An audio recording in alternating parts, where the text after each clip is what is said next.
Hello guys, welcome to my YouTube channel scary talks in Hindi. किसी भी काम को करने से पहले हम कुछ अच्छा मंत्र बोलते हैं, इसलिए सबसे पहले हम नाम लेंगे श्री गणेशाय नमः। वक्रतुंड महाकाय सूर्यकोटि समप्रभा निर्विघ्नं कुरु मे देव सर्वकार्येषु सर्वदा। गाइस आज मैं आपको सुनाने वाली हूँ एक ऐसी स्टोरी जो कि ज़्यादा हॉन्टेड तो नहीं है, बट हाँ हॉन्टेड जैसी कुछ लगती है।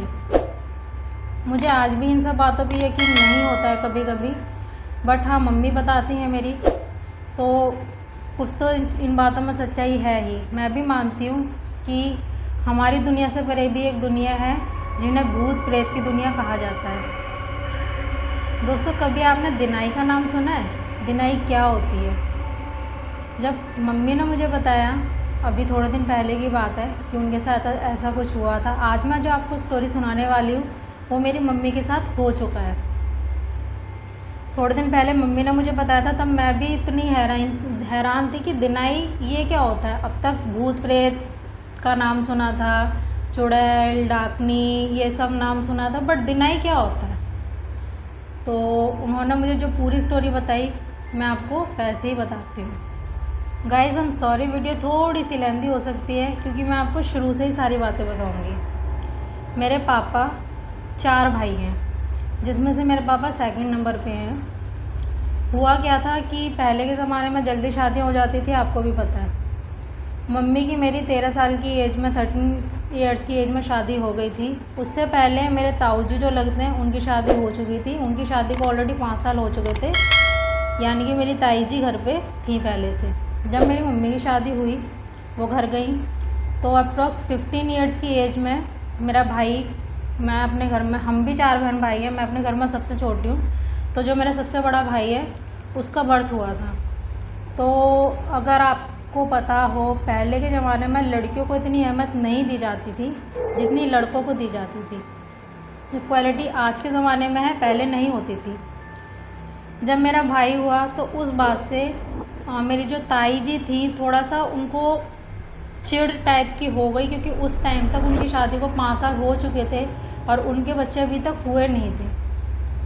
तो जब भाई हुआ तो थोड़ा सा उनको हो गया कि मतलब मेरे बच्चे अभी तक नहीं हुए, इसके पहले हो गए, वो भी पहला बेटा हुआ है।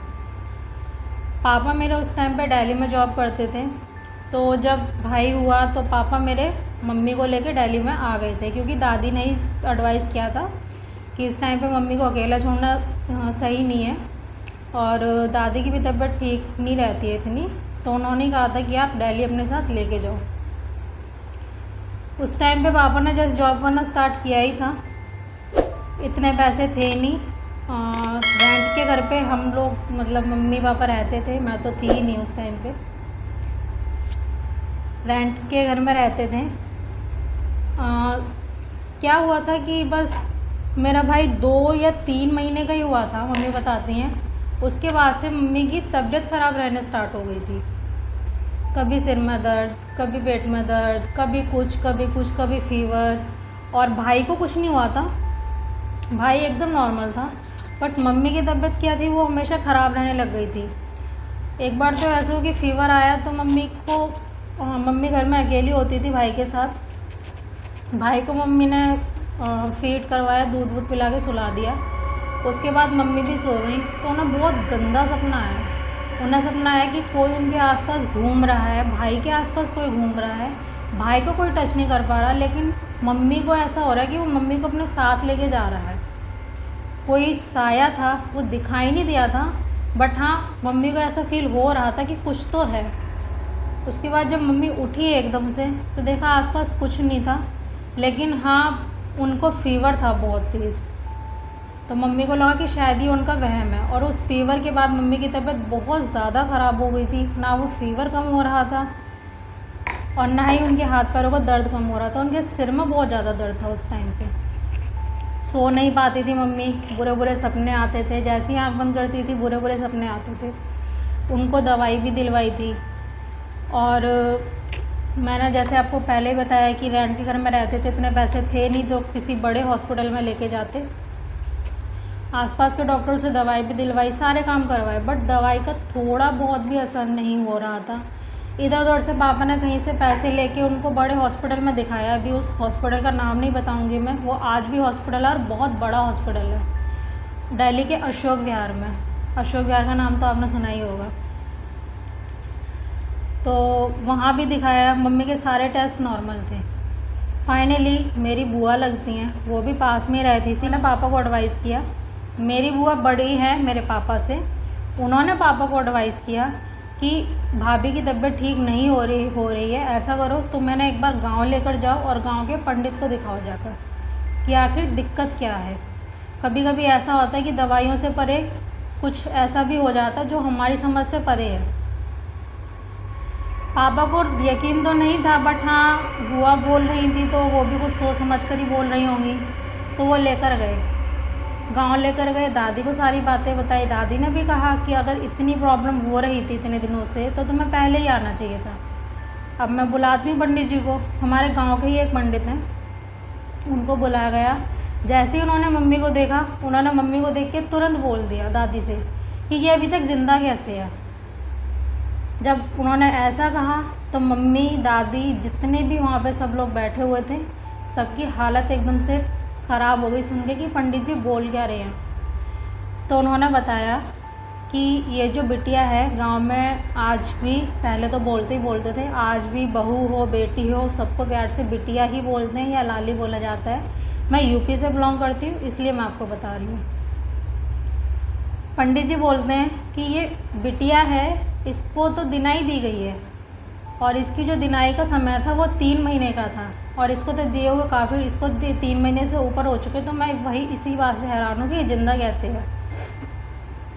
उसी टाइम मेरी जो दादी थी, दादी ने पंडित जी के पैर पकड़ लिए कि पंडित जी अब आप ही हो, जो भी हो अब आप ही को करना है, आप मेरी बहू को बचाइए, नहीं तो मेरे पोते का कुछ नहीं हो पाएगा, ये भी अभी बहुत छोटा है।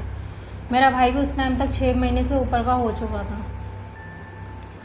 उस टाइम पे फिर पंडित जी ने पूजा पाठ किया और पूजा पाठ करके जो भी दिनाई थी उसका काट किया जाता है। तो पंडित जी ने उसका काट किया।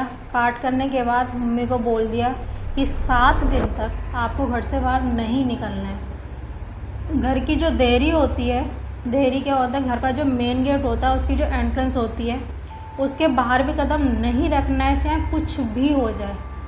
मम्मी को ये बात बोली गई थी कि जब आप रात में सोओगे तो आपको किसी भी अपने की आवाज़ में, चाहे वो पापा की आवाज़ हो, चाहे वो दादी की हो, चाहे वो दादा की हो, चाहे चाचू की हो, चाचा भी उस टाइम पे मेरे छोटे छोटे थे, तो पंडित जी ने मना कर दिया था साफ कि आपको कोई भी आवाज़ दे लेकिन आपको अपने कमरे से बाहर नहीं निकलना है, चाहे कुछ भी हो जाए। सिर्फ 7 दिन की बात है। वही हुआ, 7 दिन तक पहरा रखा गया। मम्मी को आवाज़ें आती थी रात को सोते टाइम, पापा की आवाज़ में आती थी कि दरवाज़ा खोलो और मुझे देर हो गई है आने में और मुझे खाना खाना, भूख लगी है, गेट खोलो। बट डर के मारे मम्मी भाई को लेकर चुपचाप कमरे में रहती थी, वो कभी कमरे से बाहर निकली ही नहीं 7 दिनों तक। जब 7 दिन हो गए, 7 दिन कंप्लीट होने के बाद 8वें दिन पंडित जी दोबारा आए, उन्होंने पूजा की। पूजा करने के बाद उन्होंने बोला कि जो दिनाई थी उसका काट हो चुका है। और सच में मम्मी की तबीयत भी मेरी एकदम से ठीक हो गई थी गाइस। उन 7 दिनों में मम्मी की तबीयत भी एकदम से ठीक हो चुकी थी। ना उन्हें कोई फीवर था, ना खांसी जुकाम बुखार, कुछ भी नहीं था। मेन जो उनके सर में दर्द होता था वो भी एकदम से गायब हो चुका था। दादी ने पूछा पंडित जी से कि ये दिनाई क्या थी, क्या मतलब आपने बताया कि हमने कभी इसका नाम भी नहीं सुना है। तब पंडित जी ने बताया कि दिनाई एक ऐसी चीज़ होती है जिसे आप बोल सकते हो कि एक तरह का काला जादू होता है।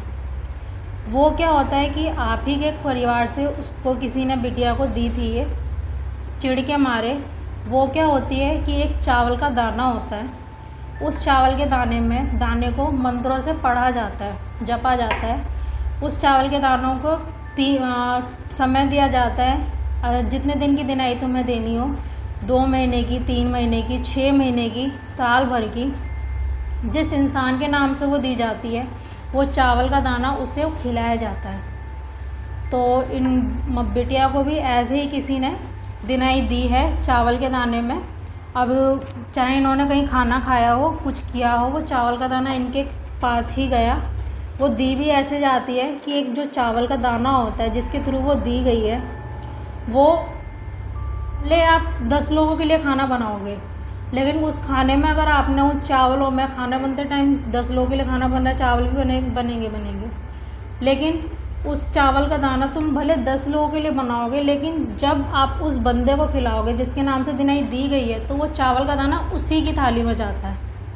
और अगर उस बंदे ने वो खा लिया तो उसकी तबीयत वहीं से ख़राब होना स्टार्ट हो जाती है। वो धीरे धीरे बीमार पड़ पड़ के इस दुनिया को छोड़ के चला जाता है। ये तो बिटिया की किस्मत बहुत अच्छी थी, या जो अभी बेटा हुआ है उसकी किस्मत बहुत अच्छी थी कि उसके सर से माँ का साया नहीं हटा। और ये प्रभु श्री राम की इच्छा है, सब वो बिगड़ते काम सब वही बनाते हैं। बोलो जय श्री राम, जय हनुमान जी। तो गाइस, ये थी मेरी एक छोटी सी स्टोरी। आपको कैसी लगी लाइक शेयर कमेंट करके ज़रूर बताइएगा। अगर आपका भी इससे रिलेटेड कोई एक्सपीरियंस है, दिनाई के अलावा भी आपने कुछ एक्सपीरियंस किया है या आपके रिलेटिव्स ने कुछ एक्सपीरियंस किया है, तो प्लीज़ मेरे साथ शेयर ज़रूर कीजिएगा। जय श्री राम।